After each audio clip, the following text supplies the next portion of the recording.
बस साथ रख जो शुद्ध है। शुद्ध प्लस सिल्वर पान मसाला, सबकी जुबान पर।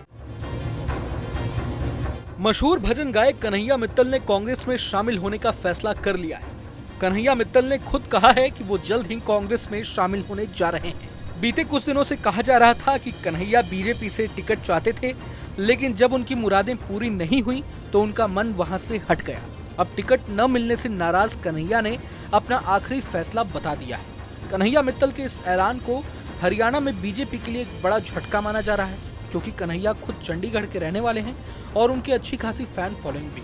बता दें कि कन्हैया मित्तल अपने गानों के लिए काफी मशहूर हैं। भगवान राम पर गाए उनके गाने से कन्हैया को काफी प्रसिद्धि हासिल हुई थी। एक तरह से माना जाने लगा था कि कन्हैया का दिल बीजेपी में ही है, लेकिन अब उन्होंने तमाम अटकलों को खारिज कर दिया है। कन्हैया ने कहा है कि जो राम को लाए हैं भजन, उन्होंने बीजेपी के लिए नहीं बल्कि योगी आदित्यनाथ के लिए गाया था। ऐसे में उनके कांग्रेस में शामिल होने के फैसले को बीजेपी से जोड़कर नहीं देखना चाहिए।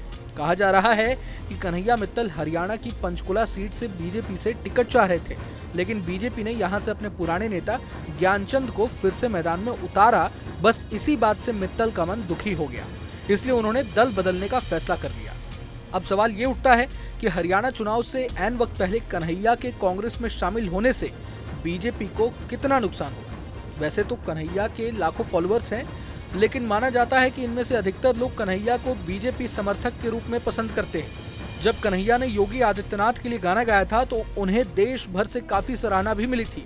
अब भले ही कन्हैया कांग्रेस में शामिल हो जाएं, लेकिन जानकारों का तो यही कहना है कि उनके खुद के तमाम समर्थक इस फैसले से नाराज हैं।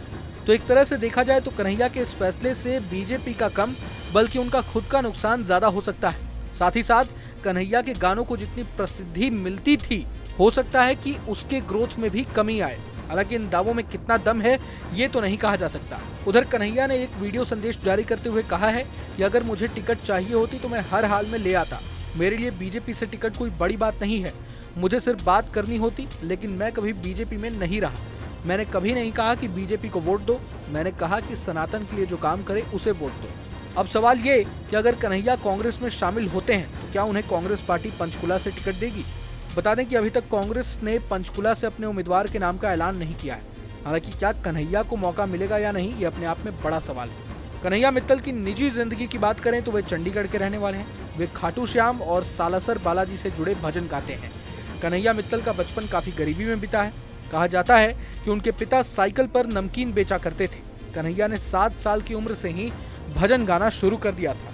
कहा जाता है कि कन्हैया मित्तल ने एक बार बताया था कि वे 10वीं में अच्छे नंबर से पास हुए थे, तब उनका सपना IAS बनने का था। लेकिन जैसे ही उन्होंने भजन गाना शुरू किया तो सब उन्हें सराहने लगे। फिर उन्होंने अपने शौक को ही प्रोफेशन बना लिया। बहरहाल इस वीडियो पर आप क्या सोचते हैं हमें कमेंट बॉक्स में जरूर बताएं। अगर आपको ये वीडियो पसंद आया तो लाइक करें और चैनल को सब्सक्राइब करें।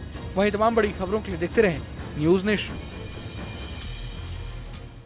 बस साथ रख जो शुद्ध है। शुद्ध प्लस सिल्वर पान मसाला, सबकी जुबान पर। न्यूज नेशन अब व्हाट्सएप पर खबरों के ताजा अपडेट के लिए न्यूज नेशन के इस QR कोड को स्कैन करें।